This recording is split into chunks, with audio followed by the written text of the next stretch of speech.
औज़ुबिल्लाहिमिनश्शैतानिर्रजीम बिस्मिल्लाहिर्रहमानिर्रहीम। मैं राना मोहम्मद ज़ीशान सरवर। जी प्यारे भाईओ, अज मैं टॉपिक है कि ज़बाना दे लहजे। जी मेरे प्यारे भाईओ, ज़बान जितने वड्डे एरिए में बोली जाती है उन्ने ही उनके लहजे भी ज़्यादा होंगे ने। अब जिस तरह के अरबी ज़बान है या इंग्लिश ज़बान है, फ्रांसीसी ज़बान है या दूसरिया वड्डिया ज़बाना ने, उन्होंने ज़बाना दे क्योंकि बहुत वड्डे एरिए में बोली जाती ने तो उस तरह उन्होंने एक्सेंट लहजे भी ज़्यादा ने और थोड़े जे मामूली फ़र्क की वजह तो एक दूजे को समझ भी आते हैं। इसी तरीके नाल मैं अज गल करांगा पंजाबी ज़बान की। तो पंजाबी ज़बान भी एक बहुत वड्डे एरिए में बोली जाती है जो कि लहंदे पंजाब और चढ़ते पंजाब च बोली जाती है। लहंदे पंजाब के भी मुख्तलिफ लहजे ने, जिस तरह के डोगरी लहजा, पहाड़ी लहजा और हिमाचल वाले पासे का जोड़ा लहजा पंजाबी ज़बान का लहजा है। इसी तरीके नाल पाकिस्तान के जो कि मगरबी पंजाब हो जाता है, इन्हें भी मुख्तलिफ लहजे ने। मुल्तानी बोली है, जहंगोची है और बावलपुरी है और इसी तरीके के नाल हज़ारावाल जड़े ने, ये मुख्तलिफ लहजे ने पंजाबी ज़बान के। वो थोड़े जे मामूली जे फ़र्क और लहजे के बुनियाद पर ये लहजे अपनी एक बहुत ज़बरदस्त खसूसियत हामिल ने। बहुत इन्हों की मठास वाले लहजे ने। हर एक लहजे की अपनी अपनी खासियत है और अपनी अपनी एक परसनैलिटी है।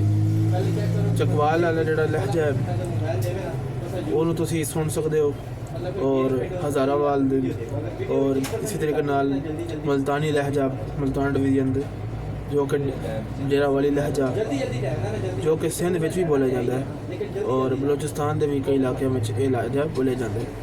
और मियाँ वाहली के बोला जाने वाला जो पंजाबी लहजा है, ये सारे मामूली जे फ़र्क की वजह के नाल एक दूजे के नाल यानी कि लहजे सांझे ने और एक दूजे को आसानी नाल समझ भी सकते हैं और आपस में बोल भी सकते हैं। लहजे की बुनियाद पर ज़बान वंडी नहीं जा सकती।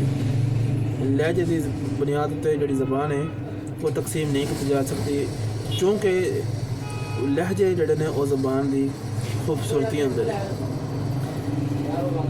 जी अगर लहजे की बुनियाद पर असी पंजाबी ज़बान दे जो लहजे ने इन्हां दी बुनियाद या किसी भी ज़बान के लहजे की बुनियाद पर अगर खिते की तकसीम की जाए तो सिर्फ पाकिस्तान के 800 सूबे बन सकते हैं। जी हाँ, और एक आम तासर ये पाया जाता है कि क्या कि जी पंजाबी है सिखां की ज़बान है, जबकि ये बिल्कुल गलत है।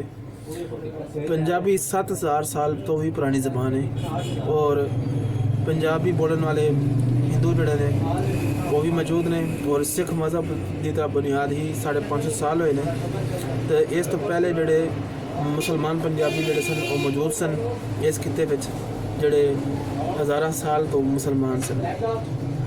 हज़रत बाबा रतन हिंदी रहमतुल्लाह अलैह ने जो कि पंजाब के शहर बठिंडा तो तल्लुक रखते सन, वो सहाबी भी हुए हैं और वो तजारत की गर्ज नाल मक्का मदीना की तरफ तशरीफ लै गए हैं और उन्होंने उतों 1400 साल पहले ही इस्लाम कबूल करके पंजाब की धरती और हिंदुस्तान के पहले सहाबी ने और पंजाब का फ़ख्र ते मान वो पंजाब के 1400 साल पहले ही इस्लाम की जड़ी तालीमात सन वो लैके आए सन। इस यानी कि इस्लाम 1400 साल पहले ही इस खिते मौजूद सी और उस तो पहले इस मज़हब की गल की जाए तो पंजाब के हिंदू पंजाबी और बुद्ध मत पंजाबी और दीगर मज़ाहब के लोग भी मौजूद सन। और मौजूदा गल की जाए सिख मज़हब तो पहले जड़े क्रिश्चन पंजाबी भी मौजूद सन इस खिते में, तो हिंदू पंजाबी सन और जड़ा सिख है चूँकि एक बिल्कुल लेटेस्ट रिलीजन है। तो एक कहना कि पंजाबी सिखां की ज़बान है ये बिल्कुल गलत है। पंजाबी सिखां की ज़बान नहीं है, बल्कि सिख जड़े ने वो उर्दू जो कि हिंदी बोलने वाले भी सिख हैं, मराठी बोलने वाले भी सिख हैं और तमिल बोलने वाले भी सिख हैं, मुख्तलिफ ज़बाना बोलने वाले सिख भी हैं। ਤੇ ਇਹ ਬਿਲਕੁਲ ਗਲਤ ਤਾਸਰ ਹੈ, ਇਹ ਬਿਲਕੁਲ ਗਲਤ ਚੀਜ਼ ਹੈ, ਇਹਦਾ ਇਸ ਨਾਲ ਕੋਈ ਤਾਲੁਕ ਨਹੀਂ ਹੈਗਾ। ਤੇ ਇਨਸ਼ਾਅੱਲਾ ਮੈਂ ਨੈਕਸਟ ਵੀਡੀਓ ਵਿੱਚ ਤੁਹਾਨੂੰ ਦੱਸਾਂਗਾ ਕਿ ਪੰਜਾਬੀ ਜ਼ਬਾਨ ਦੇ ਲਹਿਜੇ ਬਾਰੇ। ਤਦ ਤੱਕ ਮੈਨੂੰ ਦਿਓ ਇਜਾਜ਼ਤ। अस्सलाम वालेकुम व रहमतुल्लाहि व बरकातुहू।